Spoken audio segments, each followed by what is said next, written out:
Students, इस video में class 10 physics के 5वें चैप्टर विद्युत धारा का चुंबकीय प्रभाव के 40 महत्वपूर्ण ऑब्जेक्टिव प्रश्नों को देखेंगे जिनका एग्जाम में आने का पूरा चांस है।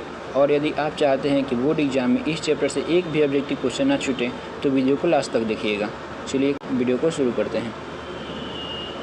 क्वेश्चन नंबर 1, किसी तार के चारों ओर चुंबकीय क्षेत्र उत्पन्न होता है जब कोई विभव नहीं हो, धारा प्रवाहित हो, कोई आवेश ना हो, ऊष्मा दी जाए।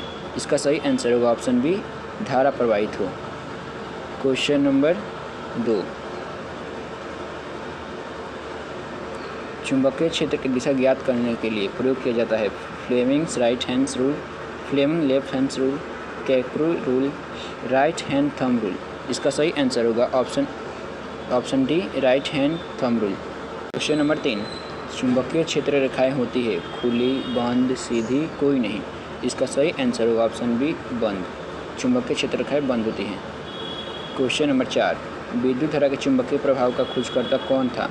ओम, Faraday, Hans Christian Oersted, Faraday. इसका सही आंसर होगा option C, Hans Christian Oersted.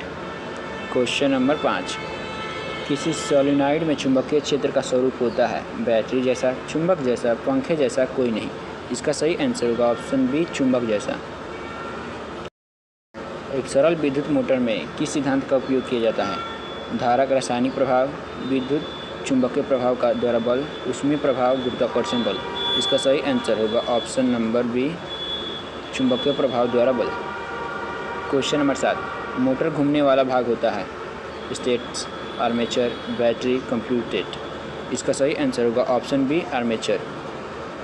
Question number 7, Fleming का बायां हाथ का नियम बताता है विद्युत धारा की दिशा, बल की दिशा, चुंबकीय क्षेत्र की दिशा, विभव की दिशा।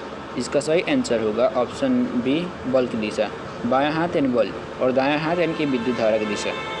क्वेश्चन नंबर 9, इलेक्ट्रिक बेल्स में प्रयुक्त सिद्धांत है चुंबकीय प्रभाव, ऊष्मीय प्रभाव, रासायनिक प्रभाव, यांत्रिक प्रभाव। इसका सही आंसर होगा ऑप्शन ए, चुंबकीय प्रभाव। क्वेश्चन नंबर 10, चुंबकीय क्षेत्र का मात्रक है टेस्ला, न्यूटन, वोल्ट, एम्पियर। इसका सही आंसर होगा ऑप्शन ए, टेस्ला। चुंबकीय क्षेत्र का मात्रक टेस्ला होता है। क्वेश्चन नंबर 11, मोटर में प्रयुक्त धारा होती है एसी, डीसी, दोनों, कोई नहीं। इसका सही आंसर होगा option C, option B, DC. Motor में डीसी धारा होती है। क्वेश्चन नंबर 12, दाएं हाथ का नियम किसके लिए है? मोटर के लिए, जनरेटर के लिए, बैटरी के लिए, क्या चुंबकीय क्षेत्र के लिए? इसका सही आंसर होगा ऑप्शन बी, जनरेटर के लिए। क्वेश्चन नंबर 13, विद्युत जनरेटर किस सिद्धांत पर कार्य करता है? चुंबकीय प्रभाव, विद्युत प्रेरण, तापीय ऊर्जा, कोई नहीं। इसका सही आंसर होगा ऑप्शन बी, विद्युत प्रभाव। क्वेश्चन नंबर 14, विद्युत मोटर में ऊर्जा स्थानांतरित होती है विद्युत से ऊष्मा, विद्युत से यांत्रिक, यांत्रिक से विद्युत, रासायनिक से विद्युत। इसका सही आंसर होगा ऑप्शन बी, विद्युत से यांत्रिक। क्वेश्चन नंबर 15, जनरेटर में ऊर्जा स्थानांतरित होता है यांत्रिक से विद्युत, विद्युत से यांत्रिक, रासायनिक से यांत्रिक, ऊष्मा से यांत्रिक। इसका सही आंसर होगा ऑप्शन ए, यांत्रिक से विद्युत। क्वेश्चन नंबर 16, सोलेनॉइड एक प्रकार का होता है चुंबक, मोटर, बल्ब, स्विच। इसका सही आंसर होगा ऑप्शन ए, चुंबक। सोलेनॉइड एक प्रकार का चुंबक होता है। क्वेश्चन नंबर 17, इलेक्ट्रोमैग्नेट का मजबूत बनाने के लिए बैटरी हटाओ, आयरन को डालो, तार कम करो, वोल्टेज कम करो। इसका सही आंसर होगा ऑप्शन बी, आयरन को डालो। क्वेश्चन नंबर 18, यदि किसी चालक में धारा का प्रवाह उल्टा कर दे तो चुंबकीय क्षेत्र समाप्त हो जाएगा, दिशा बदल जाएगा, तेज हो जाएगा, असर नहीं होगा। इसका सही आंसर होगा ऑप्शन बी, दिशा बदल जाएगी। क्वेश्चन नंबर 19, जब कोई चालक चुंबकीय क्षेत्र में गति करता है तो उसमें उत्पन्न होती है धारा, ऊष्मा, रासायनिक परिवर्तन, यांत्रिक बल। इसका सही आंसर होगा ऑप्शन ए, धारा। क्वेश्चन नंबर 20, जनरेटर में एसी और डीसी में अंतर किसके कारण होता है? सोलेनॉइड के कारण, कलेक्टर के कारण, चुंबक के कारण या बैटरी के कारण? इसका सही आंसर होगा ऑप्शन बी, कलेक्टर के कारण।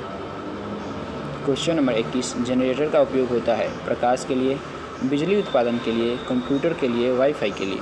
इसका सही आंसर होगा ऑप्शन बी, बिजली उत्पादन के लिए।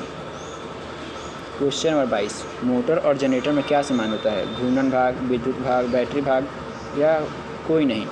तो मोटर और जनरेटर में घूर्णन भाग समान होता है। क्वेश्चन नंबर 23, चुंबकीय क्षेत्र रेखाएं होती है धनात्मक से ऋणात्मक, उत्तर से दक्षिण, दक्षिण से उत्तर, बाएं से दाएं। इसका सही आंसर होगा ऑप्शन बी, उत्तर से दक्षिण। क्वेश्चन नंबर 24, इलेक्ट्रोमैग्नेट का उपयोग होता है दरवाज़ा खोलने में, एमआरआई मशीन में, बल्ब जलाने में, टीवी देखने में। इसका सही आंसर होगा ऑप्शन बी, एमआरआई मशीन में। क्वेश्चन नंबर 25, डीसी मोटर में प्रयुक्त होता है V/R। ये ऑप्शन गलत हो गया है। इसका सही आंसर होगा sling ring. Question number 26, generator में प्रयुक्त होता है स्लिंग रिंग, बैटरी, कोयला। यह ऑप्शन डबल हो गया है। इसका आंसर होगा स्लिंग रिंग। क्वेश्चन नंबर 27, विद्युत प्रेरण की खोजकर्ता था ओम, फैराडे, न्यूटन, वो। इसका सही आंसर होगा option B, Faraday. Question number 28, चुंबकीय बल अधिकतम होता है जब कोण 90 डिग्री का होता है। क्वेश्चन नंबर 29, विद्युत घंटे में कौन सा यंत्र चुंबक बनाता है स्विच, स्प्रिंग, इलेक्ट्रोमैग्नेट, रॉड। इसका सही आंसर होगा option C, electromagnet. Question number 30, विद्युत मोटर किस में नहीं पाया जाता पंखा में, मिक्सर में, हीटर में, ड्रिल में। इसका सही आंसर होगा ऑप्शन सी, हीटर में विद्युत मोटर नहीं पाया जाता। क्वेश्चन नंबर 31, चुंबकीय क्षेत्र रेखाएं कभी एक दूसरे को काटती है, समाप्त होती है, मिलती है, नहीं काटती हैं। तो चुंबकीय क्षेत्र रेखाएं कभी नहीं काटती हैं एक दूसरे को। क्वेश्चन नंबर 32, मोटर और जनरेटर में घूर्णन भाग होता है आर्मेचर, स्प्रिंग, बैटरी, ट्रांसफार्मर। इसका सही आंसर होगा option A, armature. Question number 33, Fleming का दायां हाथ नियम उपयोगी है मोटर के लिए, जनरेटर के लिए, ट्रांसफार्मर के लिए, चुंबक के लिए। इसका सही आंसर होगा ऑप्शन बी, जनरेटर के लिए। क्वेश्चन नंबर 34, यदि कोई चालक चुंबकीय क्षेत्र में ना हिले तो धारा बनेगी, कोई धारा नहीं बनेगी, उसमें बनेगी, बल उत्पन्न होगा। इसका सही आंसर होगा ऑप्शन बी, कोई धारा उत्पन्न नहीं होगी। क्वेश्चन नंबर 35, मोटर का काम है गति रोकना, गति देना, ऊर्जा खत्म करना, गर्मी उत्पन्न करना। इसका सही आंसर होगा ऑप्शन बी, गति देना। क्वेश्चन नंबर 36, विद्युत घंटी का कार्य है ऊष्मीय प्रभाव, चुंबकीय प्रभाव, यांत्रिक प्रभाव, ध्वनि प्रभाव। इसका सही आंसर होगा ऑप्शन बी, चुंबकीय प्रभाव। क्वेश्चन नंबर 37, सोलेनॉइड की धारा बढ़ाने से चुंबक बल घटेगी, बढ़ेगी, समाप्त होगी, कोई असर नहीं होगा। इसका सही आंसर होगा ऑप्शन बी, बढ़ेगी। क्वेश्चन नंबर 38, इलेक्ट्रिक मोटर में धारा होती है केवल एसी, डीसी, बैटरी, कोई नहीं। इसका सही आंसर होगा ऑप्शन बी, केवल DC. Question number 39, DC generator में उपयोग होता है स्लिंग रिंग, दोनों, कोई नहीं। दोनों ऑप्शन सेम हो गया है। इसका सही आंसर होगा स्लिंग रिंग। क्वेश्चन नंबर 40, विद्युत घंटे किस ऊर्जा का ध्वनि ऊर्जा में बदलती है ए, ऊष्मा, बी, रासायनिक, सी, विद्युत, डी, यांत्रिक। इसका सही आंसर होगा ऑप्शन सी, विद्युत। ये सभी क्वेश्चन बहुत इंपॉर्टेंट है, बोर्ड एग्जाम में आ सकते हैं, तो इन सभी क्वेश्चन को ध्यान से देखिए। वीडियो पसंद आया हो तो वीडियो को लाइक कीजिए, कमेंट कीजिए, शेयर कीजिए, और कोई भी डाउट हो तो वीडियो को कमेंट कीजिए। Thank you.